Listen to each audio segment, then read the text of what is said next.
ধারণায় ধার না থাকলে ধারণায় ধার না থাকলে একদমই ইস্টবেঙ্গল সংক্রান্ত একটা অডিও।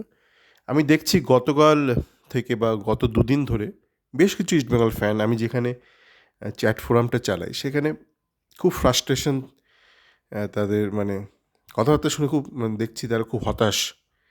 তারা খুব ফ্রাস্ট্রেশনে ভুগছে। কেউ কেউ ওপেনলি লিখছে, টুইট করছে, কেউ কেউ ব্যক্তিগত আমাকে মেসেজ করছে। তার কারণ হচ্ছে তারা এখন অনেকেই উপলব্ধি করেছে যে ইস্টবেঙ্গল হয়তো সেইভাবে সুপ্রতিষ্ঠিত ভারতীয় কাউকে সই করাতে পারবে না। তো এরকম অনেক ব্যাপার নিয়ে আমি আলোচনা করব, শুধু এই ব্যাপারটা নয়। মানে ব্যাপারটা হচ্ছে এই সমস্ত সমস্যা তৈরি হয় যদি আপনার ধারণাতে ধারটা না থাকে। আপনার ধারণা বা আপনার চিন্তা ভাবনা এসবে যদি একটু সমস্যা থাকে, তাহলে কিন্তু এই সমস্যাগুলো হয়। আমি কিছু কিছু উদাহরণ দিয়ে বোঝানোর চেষ্টা করব। দেখুন, আমি প্রায় 1 মাস আগে মানে ওই ক্লাব কর্তারা বা ইনভেস্টর কর্তারা তারা অনেক ডায়ালগ দিয়েছিল। সেই ডায়ালগ দেওয়ার অনেক আগেই আমি কিন্তু একাধিক অডিও করে বা লিখে বা অডিওতে ব্যাখ্যা করে আমি বলেছিলাম যে কেন এই মুহূর্তে ইস্টবেঙ্গলের পক্ষে অঢেল পয়সা নিয়ে বাজার করতে নেমেও একাধিক ভারতীয় ফুটবলার নেওয়া সম্ভব নয়। তার কারণটা হচ্ছে এক প্রকার একটা রোলিং লং টার্ম কন্ট্রাক্ট আছে, মানে অলিখিত একটা রোলিং কন্ট্রাক্ট আছে। মানে ব্যাপারটা আবারও বলছি, যারা আপনারা হয়তো অনেকে শোনেননি, এখন যারা কান্নাকাটি করছেন বুঝতে পারছি তারা অনেকেই হয়তো শোনেননি, এখন ওই চ্যাট ফোরামে এসে কান্নাকাটি করছেন। ব্যাপারটা অনেকটা এরকম। ধরুন একটা ভালো একটা সুপ্রতিষ্ঠিত একটা প্লেয়ার, ভারতীয় প্লেয়ার, তো ভারতীয় আইএসএল ক্লাবরা কী চেষ্টা করে, তাকে একটা ধরুন 3 বছরের বা 4 বছরের বা 5 বছরের, ম্যাক্সিমাম 3 বছরের একটা কন্ট্রাক্ট দিতে চেষ্টা করে। এইবার প্লেয়ারটা যদি ভালো খেলতে শুরু করে, মানে ক্লাব বদলের পর, তখন এই নতুন যেই ক্লাবে সে জয়েন করেছে সেই চেষ্টা করে প্রায় 1 বছরের পর থেকেই তার কন্ট্রাক্টটা আরও একটু বাড়ানোর, অন্তত 2 বছর বাদে তো করবেই। 1.5 বছর পর থেকে আপনার পেছনে লেগে থাকবে যে তুমি কন্ট্রাক্টটা বাড়াও, তুমি কন্ট্রাক্টটা বাড়াও। ঠিক আছে, এইটা তারা করতে থাকবে। এবং এই ক্ষেত্রে প্লেয়ারটারও সুবিধা যদি সে রাজি হয়ে যায় তাড়াতাড়ি। তার কারণ হচ্ছে, ধরুন খেলতে গিয়ে চোট লাগলো, এবার চোট লাগলে পর তার যদি একটা কন্ট্রাক্ট থাকে, তখন সে ক্লাবের পুরো দায় দায়িত্ব, তার সার্জারি করানোর, তাকে রিহ্যাব করানোর, সেইটা তো একটা রয়েছে। কিন্তু এবার যদি ধরুন এবং ক্লাবটা চেষ্টা করে মোটামুটি একটা ঠিকঠাক তাকে একটা রেট দেওয়া, মানে ফর এক্সটেনশন। এবার প্লেয়ারটা যদি রাজি না হয় এক্সটেন্ড করতে কোনো যে কোনো কারণে, তখন কিন্তু মুশকিলে পড়ে যেতে পারে। কেন, ক্লাব বলতে পারে যে ঠিক আছে, আমি তোমাকে তাহলে আর ফার্স্ট টিমে খেলাবো না। তখন আপনাকে যদি আবার না খেলায়, তখন কিন্তু আবার আপনার পারফরমেন্স পড়ে যাবে। তো 3 বছর বাদে আপনার যদি ধরুন 3 বছরের কন্ট্রাক্ট রয়েছে, কন্ট্রাক্ট শেষ হয়ে গেলে আপনি আবার তখন মুশকিলে পড়বেন। তো দু তরফেরই সুবিধা, মানে ক্লাবেরও সুবিধা, প্লেয়ারেরও সুবিধা। এবার যেসব প্লেয়ারের ধরুন কন্ট্রাক্ট এক্সটেন্ড করছে না, তারা কিন্তু সেই ধরনের প্লেয়ার নয় যে ধরনের প্লেয়ারকে আপনি নিলে, আপনার টিমে নিলে তারা কোনো একটা ইম্প্যাক্ট ফেলতে পারবে। তো এইটা হচ্ছে মুশকিল। তো এই ক্ষেত্রে যেটা করা যেতে পারতো কিন্তু করেনি ইস্টবেঙ্গল কর্তারা বা ইমামির লোকরা, সেটা আমি আগেও বলেছি যে আপনার দরকার ছিল এমন একজন কোচ যে কিন্তু অল্প বয়সী ছেলেদেরকে গ্রুম করতে পারবে। তো সেটা করা হয়নি। আমরা রেখেছি কোয়াদ্রাতকে এবং বিনোকে, যারা দুজনে কিনা ডেভেলপমেন্টের কাজ একদম জানে না। তো যাক গে, এইটা হলো একটা ফ্রাস্ট্রেশনের ব্যাপার। তারপর আরও কিছু ব্যাপার বললো, যেমন একজন বলল, দেখলাম আজকে বলল যে সাচি, যে মুহূর্তে সে জেনেছে যে সাচি ইস্টবেঙ্গল মহিলা টিমের জন্য বেশ ভালো কাজ করছে, ভারতের জাতীয় দলের ফরওয়ার্ড, মানে সিনিয়র টিমের একটা মেয়েকে সই করিয়েছে। তো সে বলে, দেখো সাচির মতন কাজ করা উচিত ইমামি। এখানে একটা ভুল রয়েছে। দেখুন, আইডাব্লিউএলে এই মুহূর্তে যে অবস্থাটা, সেটা আগে আইএসএল আসার আগে আই লিগে যেরকম ছিল সেরকম ছিল। মানে ধরুন আপনি একটা বছর ঠিক করলেন অনেক বাজেট নিয়ে টিম করবেন, তখন আপনি সবাইকে বাজার থেকে তুলে নিতে পারতেন, কেন ম্যাক্সিমাম কন্ট্রাক্টগুলো হতো 1 বছরে। ওই কাজ অতীতে করেছে জগৎ, এই জেসিটি করেছে, Jagjit cotton textiles, JCT Phagwara করেছে, পরবর্তীকালে মাহিন্দ্রা করেছে, মাহিন্দ্রা ইউনাইটেড। তখন ইস্টবেঙ্গলের তো একদম রমরমা টিম ছিল। হঠাৎ করে আনন্দ মাহিন্দ্রা ঠিক করলো যে আমি ফুটবলে অনেক টাকা লাগাবো। তো সে তখন ইস্টবেঙ্গলের টিম ভেঙে ঠেঙে সব প্লেয়ার নিয়ে চলে গেল। 1 বছরও লাগেনি, তো এইটা তখনকার দিনে সম্ভব ছিল আই লিগে, এখন আইএসএলে সেটা সম্ভব নয়। এটা আবার এই মুহূর্তে আইডাব্লিউএলে সম্ভব। তো আপনি যদি বলেন ও সাচি থাকলে ফাটিয়ে দিত, এইটা কিন্তু ঠিক নয় বোধ হয়, কেন সাচিও কিন্তু এই সমস্যাতেই পড়তো। তো আপনার অ্যাপ্রোচটাই অন্য হতে হতো। কিন্তু যাকে প্রবলেম হয়েছে এই ইস্টবেঙ্গলের ফ্যানরা, ইস্টবেঙ্গলের ক্লাব কর্তারা, আর ইস্টবেঙ্গল সংক্রান্ত যত লোক কন্টেন্ট তৈরি করে, যারা ধরুন ইউটিউবার আছে বা যারা ধরুন টুইটারে বিভিন্ন এজেন্টের দালালি করে, এরা কিন্তু সবাই ব্যাপারটা বুঝতে ভুল করেছে। কেউ কেউ জানি না হয়তো বুঝেছে, বুঝে শুনেও কিন্তু মানুষকে ভুল বুঝিয়েছে। এইটা হলো ব্যাপার। মানে মানুষের কাছে সঠিক জিনিসটা এরা কেউ বলেনি। কেউ কেউ অবশ্য অজ্ঞানত বশত বলেনি, যেমন নিতুরা আমার মনে হয় না এরা বুঝেছিল, মানে এদের অতটা ইন্টেলেক্ট নেই। এই হলো একটা ব্যাপার। আরও কিছু ব্যাপার আছে। আমি কলকাতা ফুটবল লিগের কিছু ম্যাচ দেখছিলাম, ভাবছিলাম ইউটিউবে রয়েছে, তো ভাবছিলাম দেখি কোনো ভালো জুনিয়র ছেলে আছে কি না, তাহলে তাকে নিয়ে একটু আলোচনা করব। তো আমি একটা জিনিসে খুব প্রথমে ভালো জিনিসটা বলি। ভালো জিনিস হচ্ছে কলকাতা ফুটবল লিগে বেশ কয়েক বছর আগে, তখন ইস্টবেঙ্গল মোহনবাগান এরা তো কাদামাঠে খেলতো। মানে ইস্টবেঙ্গল মোহনবাগানের যে খেলাগুলো হতো মহাবাডানের, মানে গড়ের মাঠে কাদা হতো। আর ছোটো ক্লাবগুলো যেগুলো খেলতো কলকাতা ফুটবল লিগে টায়ার ওয়ানে, তারা খোলা মাঠে খেলতো, মানে কাদা ওখানে, মানে আপনি বল নিয়ে দৌড়াতে পারবেন না। তো এখন দেখছি যে রাজ্য সরকার, পশ্চিমবঙ্গ সরকার প্রচুর ছোট ছোট সুন্দর স্টেডিয়াম করেছে গোটা বাংলা জুড়ে। তাদের মধ্যে একাধিক রয়েছে কলকাতা এবং কলকাতার পার্শ্ববর্তী সমস্ত এলাকায়। এবং দেখছি আইএফএ কিন্তু এই খেলাগুলো টায়ার ওয়ানের সমস্ত খেলা এই ধরনের ছোটো ছোটো স্টেডিয়ামে দিচ্ছে, এবং মাঠ বেশ ভালো। এবার আপনি ইংল্যান্ডের সঙ্গে তুলনা করবেন না, ঠিক আছে? আপনার দেশ কোথায় দেখুন, ইংল্যান্ড কোথায় দেখুন। যাকে আমি বলছি গত 10 বছরের তুলনায় আজকের দিনে দাঁড়িয়ে মাঠের কিন্তু দারুণ উন্নতি হয়েছে, ইনফ্রাস্ট্রাকচার দারুণ উন্নতি হয়েছে। কিন্তু আমি খুবই হতাশ খেলা দেখে।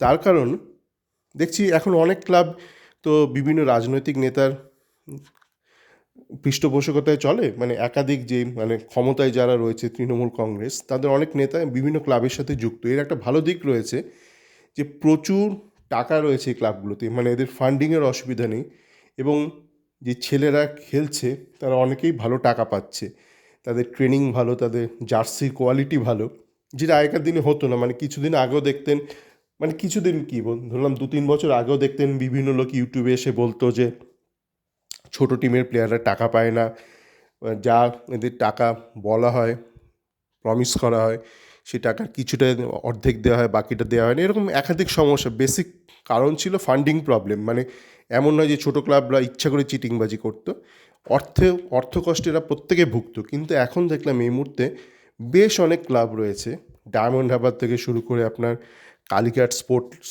লাভার্স, এরকম অনেক ক্লাব রয়েছে যারা সুরুচি সংঘ, বিভিন্ন রাজনৈতিক নেতার দ্বারা এদের পৃষ্ঠপোষণ হচ্ছে, এবং এদের বেশ ভালো রয়েছে।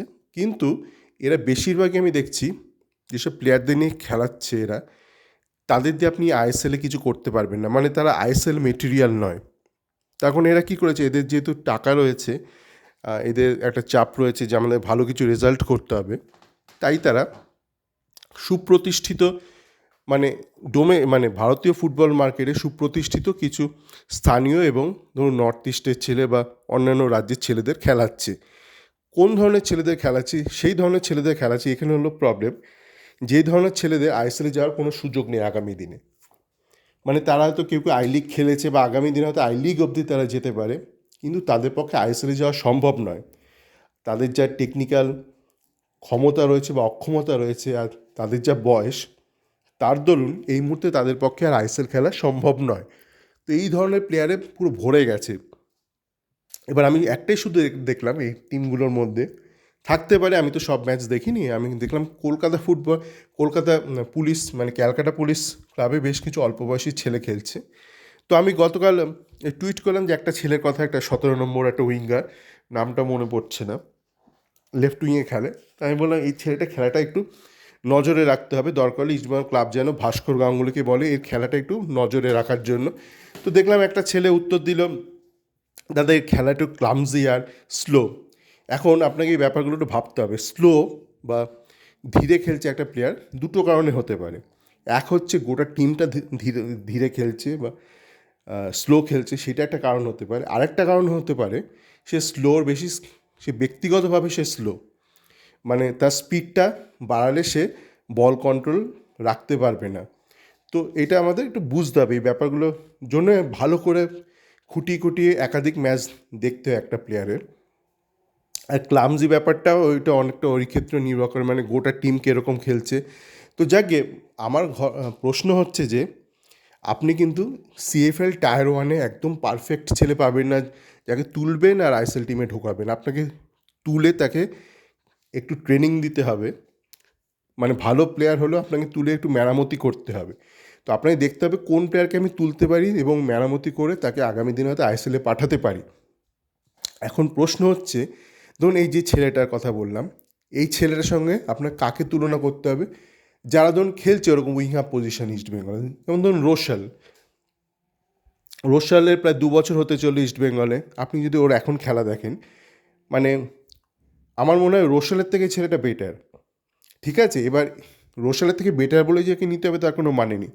আমার কথা হচ্ছে ইস্ট বেঙ্গলের স্কাউটিং টিম বিশেষত এই বিনো টাইপ স্কাউট নয়, মানে যার প্রায় 99% বা 100% কাজ মানে ঠিক সন্দেহাতীত নয়, সেই ধরনের নয়, যারা ধরুন যাতে আপনি নির্ভর করতে পারেন, যাতে ভরসা করতে পারেন, যেমন ভাস্কর গাঙ্গুলি বা এই ধরনের লোকরা, এরা দেখুক, এদের খেলাটা ফলো করুক।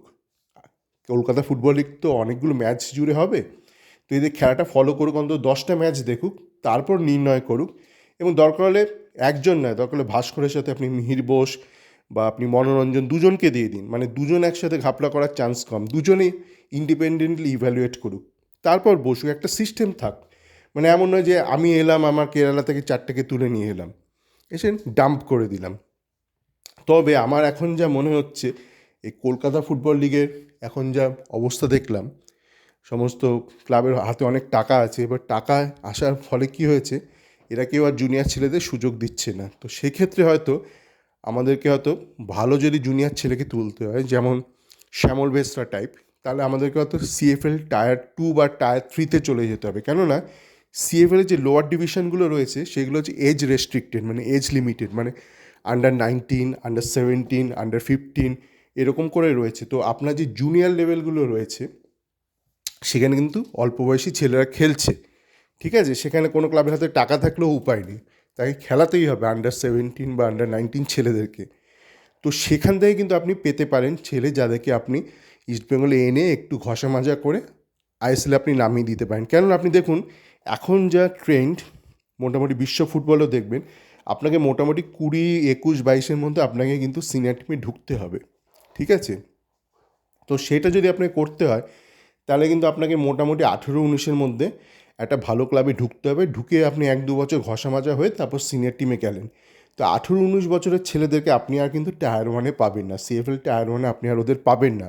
মানে যারা সিএফএল টায়ার ওয়ানে খেলছে বেশিরভাগের কিন্তু আর তাদের পক্ষে আইএসএলে পৌঁছানো সম্ভব নয়, তাদেরকে তখন ওই আই লিগ অবধি যেতে হবে। যাদেরকে আপনি তুলবেন আইএসএলের জন্য তাদেরকেই আপনাকে দরকার হলে সিএফএল টায়ার 3 থেকে তুলে আনতে হবে। তুলে আপনি তাদের একটু ঘষা মাজা করলেন, কেননা এই যে শ্যামল বেসরা বা সুপার জায়েন্টে যে ছেলেটা খেলছে ডিফেন্ডার দীপেন্দু বিশ্বাস, এরা দুজনে কিন্তু সিএফএল টায়ার 3-তে খেলতো। এদেরকে ওখান থেকে তোলা হয়েছিল আরএফডিএলের জন্য। দীপেন্দু বিশ্বাসকে তুলেছিল সুপার জায়েন্ট আর শ্যামল বেসরাকে তুলেছিল ইস্ট বেঙ্গল। তো আপনাকে কিন্তু হয়তো আমাদেরকে হয়তো এখন একটু স্ট্র্যাটেজিটা বদলাতে হবে। আমি এটা উপলব্ধি করলাম, মানে এই বছরের সিএফএল টায়ার ওয়ানে খেলাগুলো দেখতে দেখতে উপলব্ধি করলাম যে সিএফএল টায়ার ওয়ানে বেশিরভাগ ছেলে যারা রয়েছে তারা হয়তো ভালো স্যালারি পাচ্ছে, যেটা দরকার আছে আপনার একটা ফুটবল ইকোসিস্টেমকে স্টেডি করার জন্য, কিন্তু তাদের দ্বারা মনে হয় না আর আইএসএল খেলা সম্ভব হবে। তো তার দরুন আমার জানি না এই যে বিদেশি বন্ধ করলো কলকাতা ফুটবল লিগে, তো সেটা করে কোনো লাভ হবে বলে আমার আর মনে হয় না। কেন যে ধরনের ছেলেরা খেলছে সেখান থেকে আপনি ওই ইন্ডিয়া ন্যাশনাল টিমের জন্য ছেলে পাবে না। যে ছেলে ধরুন আইএসএলেই খেলতে পারবে না সে তো কোনো দিন ইন্ডিয়ান ন্যাশনাল টিমেও খেলতে পারবে না। তো আমার মনে হয় না এই বিদেশি বন্ধ করে খুব একটা লাভ হলো আখেরে। এইটা আমার একটা বোধোদয় হলো, মানে এই ধারণাটা আগে আমার ছিল না, কিন্তু এখন আমার এই এটা রিয়েলাইজেশন হলো। তো এটা হলো ব্যাপার। আর যেটা বলছি হচ্ছে প্লেয়ার ইভ্যালুয়েশন নিয়ে কি বলবো, বিশেষ কিছু বলার নেই। এখন দেখে ভালো লাগছে কেউ কেউ বলছে যে এই রোশালের খেলা অনেক ত্রুটি, আপনারা একে খেলান আরও বিজয় মুর্মুকে। আমি বিজয় মুর্মুকে নিয়ে অন্তত একটা গোটা ম্যাচ না দেখেই কিছু বলবো না, কিন্তু এটা অন্তত ওর খেলার ঝলক দেখে বুঝেছি যে ও রোশালের থেকে বেটার।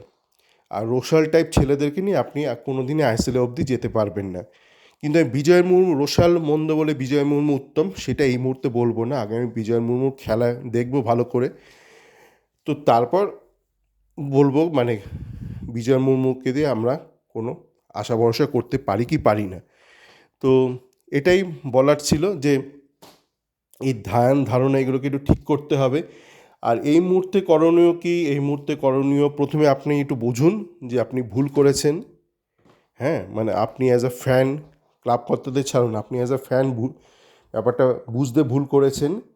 তো তাহলে দেখবেন আপনার মধ্যে ফ্রাস্ট্রেশনটা কম আসছে। কারণ আমি বলছি, আমি এই কয়েক মাস আগে কলকাতায় গিয়েছিলাম, তখন কলকাতায় মোটামুটি গরমটা পড়ে গিয়েছে। তো ছাদে বসে একজনের সাথে আলোচনা করছিলাম, তার সাথে দেশ বিদেশ, আমি যে বিভিন্ন দেশে থেকেছি তাই নিয়ে আলোচনা করছিলাম।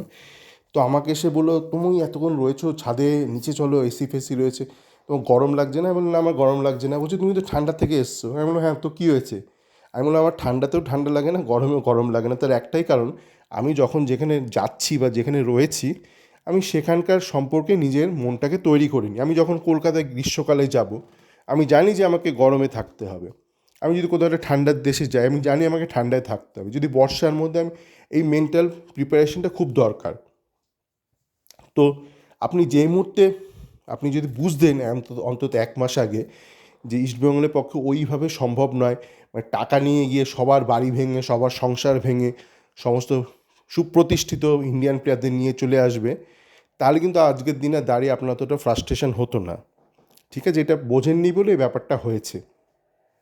এবার আপনি যে বলছেন যে আমরা তাহলে কী করব, মানে কী করার আছে, আমি বলবো যে সিএফএল টায়ার 1 থেকে জানি না একটা দুটো ছেলে পেলেও পেতে পারেনি, যেমন বললাম 17 নম্বর বা ওদের হয়তো 19 নম্বর, কিন্তু একটু খুঁটিয়ে দেখতে হবে। ঠিক আছে, ওরকম বিনো টাইপ কাজ করলে হবে না। 10টা ম্যাচ ধরে দেখুন, আর একজন না, আপনি দরকার হলে ভাস্কর গাঙ্গুলি, মিহির বোস, মনোরঞ্জন বা তরুণ দে, তিনজনকে লাগিয়ে দিন, বলুন তোমরা সবাই ইন্ডিপেন্ডেন্টলি অ্যাসেস করো এই 17, 19 বা অন্যান্য টিমেও যদি অল্প বয়সী ছেলে থাকে, বলো তোমরা ইন্ডিপেন্ডেন্টলি অ্যাসেস করো, এবং আপনার অ্যাসেসমেন্ট প্যারামিটার্স থাকতে হবে। ঠিক আছে, একটা চেক লিস্ট বানাতে হবে।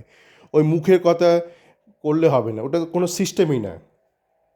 মুখের কথা দিয়ে আজকের দিনে দাঁড়িয়ে আপনি কোনো প্রোটোকল তৈরি করতে পারবেন। আপনাকে কিছু কিছু প্যারামিটার্স রাখতে হবে এবং বলতে হবে, ভাস্কর তুমি ইন্ডিপেন্ডেন্টলি একে ইভ্যালুয়েট করো 10 ম্যাচ ধরে, মনোরঞ্জন তুমি করো, তরুণ তুমি করো, মিহির তুমি করো, তারপর আমরা রিভিউ করব। ঠিক আছে, আপনি ওই কেউ একজন এসে মুখে বলল, ওটা আগেকার দিনে হতো, কিন্তু ওটা কোনো একটা সিস্টেম হতে পারে না। যেমন আমি ওই মানে কোনো প্রোটোকল মেনটেন করতাম না। আমি যখন ব্যক্তিগতভাবে ধরুন কোনো অল্প বয়সী রিক্রুট করতাম আমার কর্মজগতে, ঠিক আছে, কিন্তু ওটা কোনো মানে অর্গানাইজড কোনো প্রোটোকল ওটা হতে পারে না। আমি কি করতাম, আমি যখন একসময় মানে দক্ষিণ ভারতে ছিলাম, দক্ষিণ ভারতের একটা রাজ্যে ছিলাম, ব্যাঙ্গালোরে, তখন আমি প্রচুর অল্প বয়সী রিক্রুট করতে হতো। মানে প্রজেক্টের জন্য দরকার লাগতো, ধরুন ক্লায়েন্ট রয়েছে আপনার ইউএসএতে রয়েছে, ইউরোপে রয়েছে, তাদের জন্য লোক রিক্রুট করতে হতো। তো একটা সময় এমন হয়েছিল, মানে ড্রাইভ করতে হতো, একটা সময় এমন হয়েছিল অন্যান্য প্রজেক্ট টিমের ম্যানেজাররা আমাকে বলতো, এই তুমি একটু এসে আমার টিমের হয়ে রিক্রুট করে দেবে শনিবার বা রোববার, তখন খেলা রয়েছে হয়তো ফুটবলে। আমি বললাম, আবার কী হলো? বলছে না, তুমি বেশ পারো, একটু রিক্রুট করে দেবে। তা আমি কী করতাম, আমি ডিটেলসে যাব না, আমি শুধু এটা জানতাম যে আমার যা ফিল্ডের কাজ সেটা ভারতে খুব একটা হয় না। ঠিক আছে, তো আমাকে যদি অল্প বয়সী একটা ছেলেকে নিতেই হয় বা মেয়েকে নিতে হয়, তো তার শূন্য অভিজ্ঞতা থাকা যায়, আর তার 5 বছরের অভিজ্ঞতা থাকা তাও, আর তার 10 বছর অভিজ্ঞতাও তাই। তো আমি ভারতের অভিজ্ঞতাকে কোনোই মূল্য দিতাম না। আমি দেখতাম বেসিক্যালি, কী করে দেখতাম সেটা বলছি না, খুব অল্প সময় দেখতাম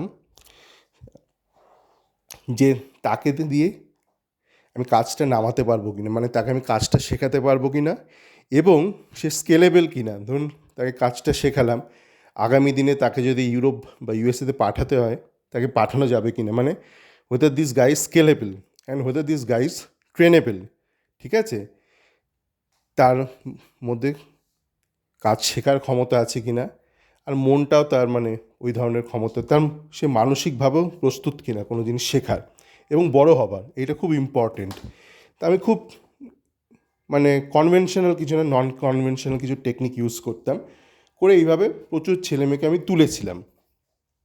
তো আপনাকেও কিন্তু দেখতে হবে, আপনি যখন সিএফএল ধরুন টায়ার 3 বললাম তো, বা টায়ার 2তে হয়তো অল্প বয়সে একটা ছেলেকে দেখলেন 17-18 বছর বয়স, এই যেমন ধরুন এই দেবজিৎ রায়, আজকে যদি দেবজিৎ রায় খেলতো কলকাতা ফুটবল লিগ, যদি নর্মাল মানে আরএফডিএল প্রসেস দিয়ে না আসতো বা ইস্টবেঙ্গল আন্ডার 17, তাহলে ও হয়তো এখন 3rd ডিভিশনেই খেলতো। আপনি আজকের দিনে দেবজিৎ রায়কে কোথায় পেতেন? আপনি শ্যামল বেশটাকে যেমন 3rd ডিভিশনে পেয়েছেন কলকাতা ফুটবল লিগে, আপনি দেবজিৎ রায়কেও কিন্তু 3rd ডিভিশনেই পেতেন, 1st ডিভিশনে পেতেন না। এই ভবানীপুর, ডায়মন্ড হারবার এদের সুযোগ দিত না। ডায়মন্ড হারবার অভিষেক ব্যানার্জির ক্লাব, তা প্রচুর ফান্ড, সে দেবজিৎ রায়কে কখনোই নামাবে না স্ট্রাইকার হিসেবে। সে মানে ওই আপনার ওরকম জবি জাস্টিনকে নামাবে। তো জবি জাস্টিনকে দিয়ে কি আপনি ইন্ডিয়ান ন্যাশনাল টিম খেলাতে পারবেন নাকি ইস্টবেঙ্গলে খেলাতে পারবেন? তো আমি যেটা করতাম, আমাদের এদেরকেও কিন্তু একই কাজ করতে হবে, যে আপনাকে অল্প বয়সে একটা ছেলেকে দেখতে হবে, দেখে আপনাকে ঠিক করতে হবে যে স্কেলেবেল কিনা। একে আমি একটু ঘষা মাজা করে 1 বছর 2 বছর কি 6 মাস ঘষা মাজা করে একে আমি আইএসএলে দাঁড় করাতে পারবো কিনা বা আইএসএলে নামাতে পারবো কিনা, এটাই হওয়া উচিত আপনার অ্যাপ্রোচ। কেননা ওই নিতুরা যেমন কান্নাকাটি করছে, আর নিতুদের অনুপ্রাণিত কিছু ইউটিউবার কান্নাকাটি করছে যে বিডিং হোক, এই হোক সেই হোক, এগুলো না আজগুবি কথাবার্তা। বিডিং হোক, তাহলে বিডিং যতক্ষণ হবে না আপনি তাহলে আইএসএল থেকে সরে দাঁড়ান, বলুন না ভাই তোমরা বিডিং না করলে আমরা আর আইএসএলে খেলবো না, ইস্টবেঙ্গলের আইএসএলে খেলবো না। তো এইটা তো সম্ভব নয়। আপনি বলছেন খুব গরম, কলকাতায় খেলবো না, কলকাতায় যতক্ষণ না ঠান্ডা আবহাওয়া হচ্ছে, সারা বছর গরমকালটা ঠান্ডা হতে হবে, ততক্ষণ আমরা খেলবো না। এটা মানে ফালতু কথাবার্তা, ঠিক আছে? যেটা আপনার হাতে নেই সেটা নিয়ে ভেবেও লাভ নেই। বিডিং ওটা হওয়ার সম্ভাবনা খুবই কম, 0.001%। বিডিং হবে না ধরে নিয়ে আপনাকে কাজ করা উচিত ছিল, সে কাজটা এরা করেনি। এরা ভুলভাল মিডিয়াকে এটা একটা বাইট দিয়ে গেছে। এখন এরা মানে মানে নিজেদের দুর্বল বা নিজেদের এই অপদার্থতাকে আড়াল করার জন্য এসব উল্টোপাল্টা কথা বলে বেড়াচ্ছে, নিজেরা কিছুটা বলছে আর বাকিটা ওই ইউটিউবারদের দিয়ে বলাচ্ছে। ঠিক আছে, তো এই বলার ছিল। সকলে ভালো থাকবেন।